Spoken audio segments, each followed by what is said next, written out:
Pessoal, beleza? Hoje vamos fazer aqui mais um vlog. Hoje para eu falar, aliás, fazer mais uma lista de comparativo dos carros automáticos mais baratos e qual eu teria. Nessa lista vai ter um único carro 0 km que eu compraria nos dias de hoje, que é o único carro que eu consigo ver realmente que ele vale o que ele custa. Enfim, se você ainda não é inscrito aqui no canal, por favor se inscreva, que toda semana a gente sempre tenta trazer um vídeo novo aqui no canal.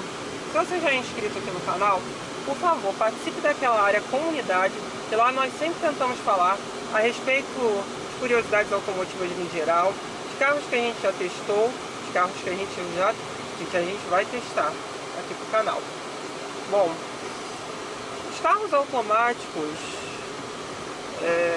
vão corresponder pela primeira vez esse ano por mais da metade dos emplacamentos no Brasil. Isso é um fato inédito. Até que enfim o brasileiro deixou de ser preconceituoso e estúpido em alguma coisa e passou a entender que um carro automático é a melhor coisa que existe para você dirigir no meio urbano. E teoricamente ele está se popularizando. Ele ainda continua nas faixas acima dos 50 mil reais hoje, né? Uma inflação também muito alta, porque, por exemplo, a gente volta um pouco ao tempo, a gente vai lembrar de Sandero automático de verdade por 38 mil, vai lembrar também do próprio Sandero por 43 mil já automatizado, né? O próprio Etios, quando ele foi lançado, também ele ficava na faixa dos 40 e poucos mil. Mas enfim, a gente está numa inflação danada, estamos falando do final de 2019 e a pretensão não é que os preços caiam muito não. Bom, tivemos também primeiramente um boom dos carros automatizados. Na realidade, para mim é um erro a gente chamar um carro de automatizado. É um carro automático do tipo com a embreagem robotizada de uma embreagem só. Esse é o termo correto da gente chamar um carro desses, né? Porque ele continua trocando as marchas automaticamente. Ele não pode ser dos mais suaves, mas a função automática, que é não passar marchas, não ter uma embreagem para você apertar, ele continua tendo, né? E eles fizeram muito sucesso, né? Venderam relativamente bem entre o final da década de 2000 e o início da década de 2010, que é a década que a gente está finalizando agora. E agora, só agora que a gente está tendo os automáticos epicíclicos com conversor de torque começando a se popularizar. O primeiro, para mim, é uma grande evolução, sabe, como carro. É o Ford Ka, com motor 1.5 e transmissão automática, que até esses dias ele estava sendo vendido na faixa dos 54 mil reais, né? O que eu acho relativamente acessível quando você compara ao restante do mercado. Ele já vem com kit de dignidade completo, né? Vem com um baita motor, aquele 1.5 de 137 cavalos, anda muito bem, tá? Mas não é um motor dos mais giradores com a caixa automática, né? A caixa automática dele é uma ZF, né? E inclusive bastante interessante e moderna, que ela tem bloqueio do conversor de torque a partir da segunda marcha. Então é muito interessante. Ela só fica devendo o controle de neutro automático, né? Quando você para o carro, ele entra no neutro sozinho para economizar combustível. Mas ainda assim, é um carrinho bem econômico, né?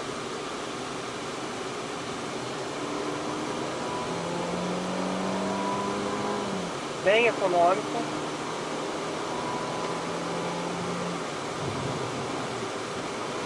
O outro não anda nem sai de cima e acelera na hora que você vai passar. Mas continuando aqui, né? Vou voltar para a minha velocidade, porque senão o combustível vai ficar cacuia. Então o Ka, ele é uma opção bastante interessante. É um carrinho com uma dinâmica muito boa. Ele é bastante macio, né? É um carro bastante maciozinho de você conduzir, direção com boa calibração, né? Os bancos são confortáveis, um carro bastante espaçoso internamente, só que ele tem uma falha. Faltam os controles de tração e estabilidade, né? Que deveriam vir de série nessa opção, né? Diz que é um carrinho bastante interessante e relativamente performático, né? É o mais potente de todos os carros que eu vou falar hoje aqui. Mas nem sempre a potência quer dizer tudo, tá? O segundo carro é um carro bastante interessante, de durabilidade ad eterno, né, do seu conjunto mecânico. Um carro que conseguiu ganhar 4 estrelas no Latin NCAP, apesar da plataforma ser de 1999. E é interessante que ele conseguiu manter essa nota mesmo no modelo 2012, e agora ele conseguiu manter, que geralmente o carro perde nota, né, conforme os anos. Então a estrutura dele é realmente bem executada, bem fundada, né? Que é o Toyota Etios, na versão 1.3 com transmissão automática. É um carro que você vai encontrar ali na faixa dos 54, 55 mil reais,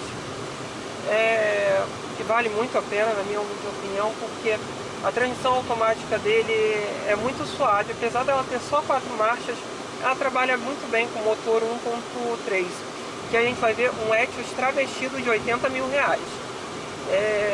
Ou seja, eu estou falando de um de 55 mil, ali é 80 mil reais, pela mesma merda de carro. Só muda que a carroceria é bonita ali naquele caso. Enfim,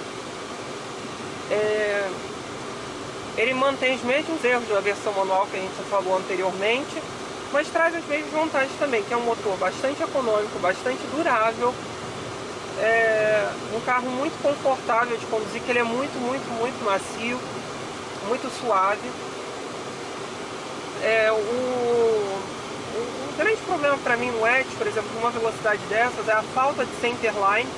Por exemplo, quando você está com o volante assim reto, ele para de transmitir a informação que você está mandando, né? Que, entre aspas, o volante é quase que um joystick nos dias de hoje, num carro de direção elétrica, tá? Então, quando você vira pouco o volante, ele não se toca, né?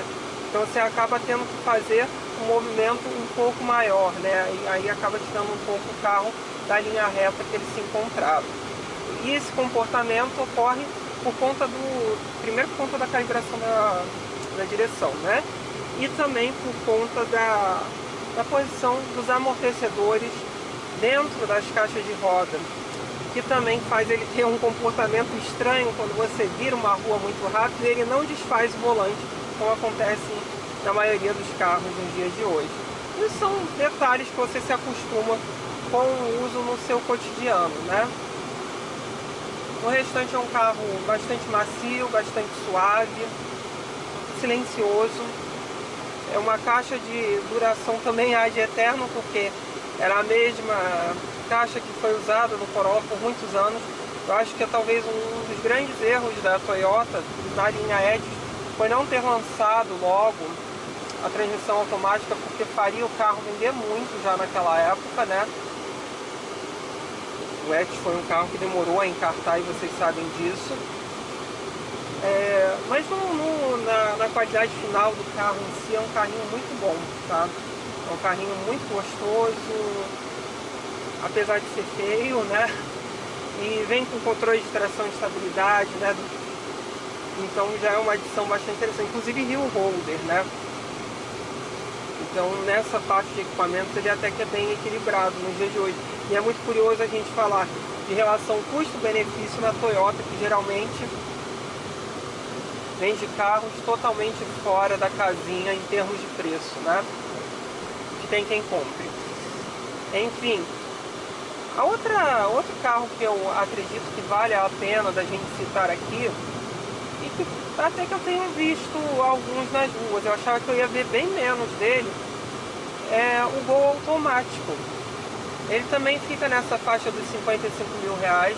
A plataforma dele é a mais velha de todos nesse grupo, a menos segura também, infelizmente, mas é de um carro com uma dinâmica até que relativamente boa. Esse Gol da geração, entre aspas, 7, 6, sei lá qual a geração que o Gol novo tá, né? Na realidade, é a terceira geração efetiva do Gol. porque a primeira é o Gol quadrado, o segundo é o Gol bola, o terceiro é o Gol, esse Gol de motor transversal, e vem um Golf GTI saudoso que morreu por conta da merda do T-Cross. Enfim, continuando aqui, né? Então, dinamicamente, ele é um carrinho agradável, relativamente macio. Essa versão de 55 mil reais, ela fica devendo um pouco em acessórios. Por exemplo, ele não tem opcionais. Ele não tem a regulagem de altura e profundidade do volante, que eu acho um erro meio que absurdo. Na realidade, vamos contar aqui a grande vírgula, era para o Gol automático ele estar na faixa dos 40 a 50 mil reais. Mas como vende e como tem ganância por trás, que é ter muita margem de lucro em cima da unidade vendida, botam esse carro a 55 mil reais. Até porque o Polo é que deveria estar nessa faixa, porque o próximo concorrente concorre com o Polo diretamente, não com o Gol. O Gol é um carro que vai competir com os carros pé de boi na realidade, né?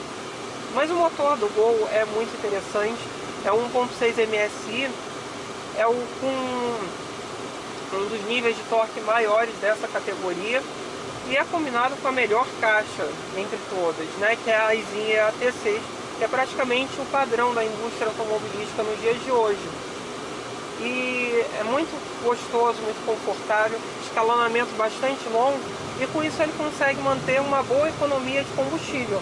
Você não se assusta num Gol desses, você atingir, sei lá, 16, 17, 18 km por litro, numa condição como a que eu estou no momento atual. Então é muito econômico para os dias de hoje. Então é um carro que ainda vale a pena da gente citar aqui, né? O motor dele é muito bom. Mas fica devendo em termos de segurança, tanto da carroceria quanto dos acessórios, né?